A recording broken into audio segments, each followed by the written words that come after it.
Hi, my name is Ify. Sometimes when you wake up in the morning, pick up your phone, and you're seeing debit alert. Debit alert from where? Netflix, of course. Netflix, WeTV, news channels, just to mention a few.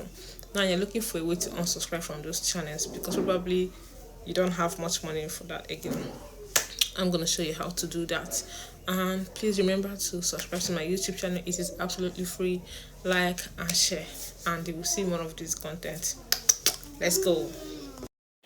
Open your phone, head over to your Play Store app, click on the right icon.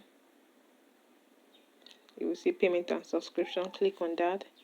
You see subscriptions, click on it. And you will see whatever you have subscribed to that has been deducting money from your account, click on that.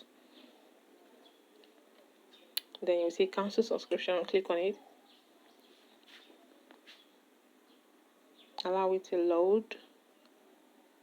Then they will ask you the reason for cancellation. You can click on any of these reasons, or you can click on other to give them numerous reasons why you want to cancel. When you're done, press continue, click on cancel subscription. Yes, there you have it. You are free from monthly deduction from any subscription. Enjoy.